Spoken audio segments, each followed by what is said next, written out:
And right away, our Detroit Bureau Chief, Alan Adler. He's got our weekly edition of Truck Tech with us today. But Alan, I don't know if you caught this week's edition of Mailbag talking about everybody's baseball predictions. We know that you're a baseball fan. The question of the day was, who's going to win your favorite division this year? NL East, AL East, whatever you want. Who do you think's winning?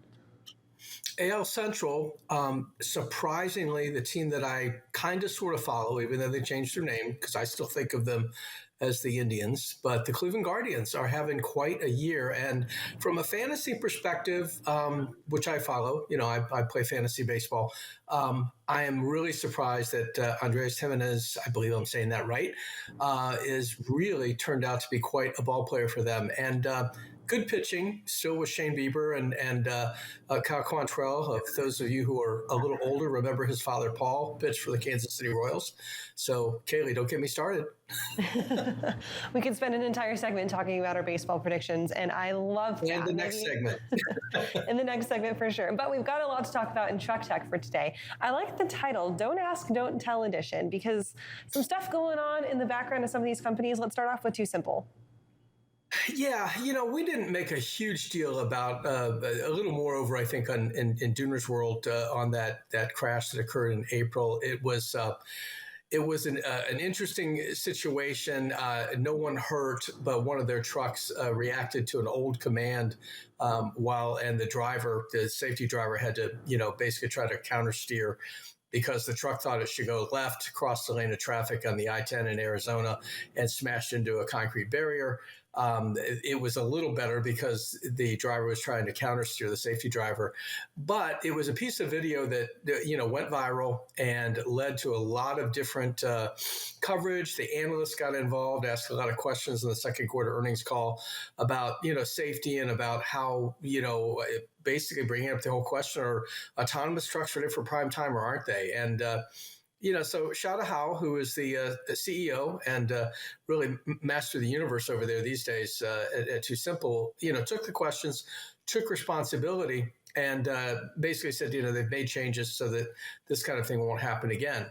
Okay, that's all well and good. However, they forgot one thing. They never told their partner, Navistar, what happened. And when I say that, I was in Las Vegas, as you know, this week with Navistar.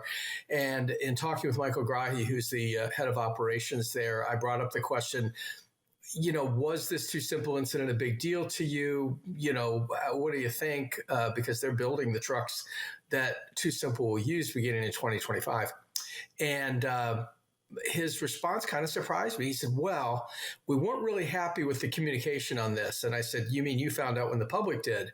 And he said, yeah, kind of. And basically, I think they had a pretty strong meeting with Too Simple and said, don't do that again. Make sure you tell us when you've got a problem and we'll work it out together. But basically just a miss, really. And one of those things that I think really traces back to the changes at Too Simple. Too Simple was a little bit more aware of its surroundings and its partners and others before Shouda took over. He was the co-founder of the company, but he has largely replaced everybody. We've written about that in the past. He's largely replaced everybody there. And there really is sort of only one person in charge at Too Simple these days, and that's him. And, so it's not surprising that something like this, honestly, would get missed. But it's not irreparable, but it definitely is a moment where, Shouda probably should have done it differently, and he probably knows that at this point.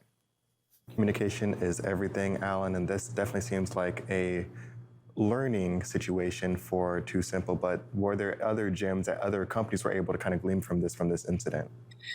Yeah, Anthony, good question. Also this week we had a change in leadership at TORC Robotics. TORC is the, I guess you'd call them an independent subsidiary of Daimler Truck. Daimler bought most of TORC Robotics, a startup really that goes back to Virginia Tech in the 2000s. A guy named Michael Fleming, who was a grad student, started the company with some other grad students, and they've done very well. They were actually profitable, made money in the defense and in the defense industry, and also a couple other places with autonomous vehicles prior to being acquired by Daimler. Daimler's left TORC alone. It uses it, for obviously R&D and also developing its own platform for autonomous trucking. So this week, Peter von Schmidt, who is the head of autonomy at Daimler, was named to take over as CEO at TORC. It wasn't like some of these other changes that we've been seeing. We'll talk about Hyzon in a minute if we have time.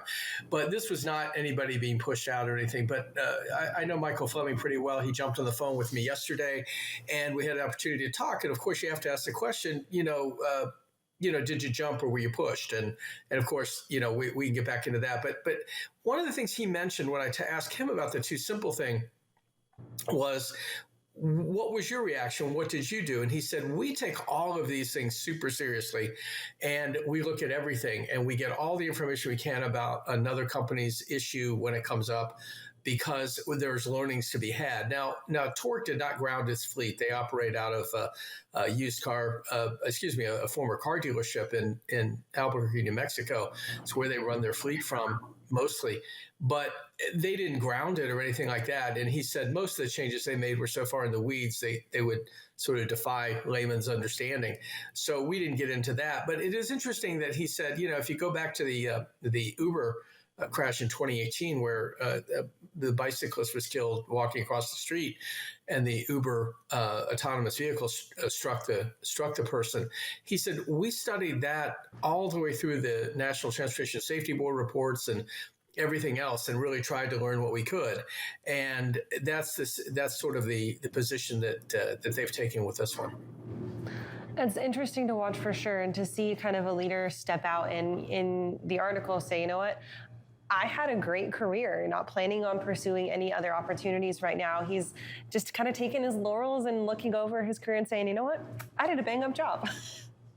Well, you know what? He really did. And I didn't pick up, Kaylee, any arrogance from Michael. I mean, he's a straight talker. He'll tell you what he thinks.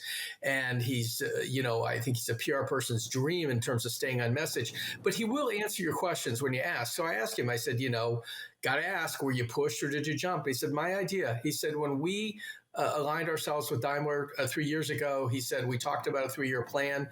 We actually talked about succession. We talked about what I want to do. And, Fleming started a nonprofit for autonomous vehicles a few years ago with an old prof of his from Virginia Tech and a couple other people. And he's got kind of a long-term vision for that. He's also a pilot. So he's obviously likely a subscriber to one of the other FreightWaves sister publications. I'm not sure if they're a sister in Flying Magazine, but he wants to fly around the world next year, on his own, that is, as the pilot. And he's got a few other things, but he really said, look, he said, there's non-competes there, but I don't really want to go anywhere else. I don't want to do anything else. He says, I love this company, and I'm still going to be around as an advisor to Peter von Schmidt. And also, he'll stay on the board there.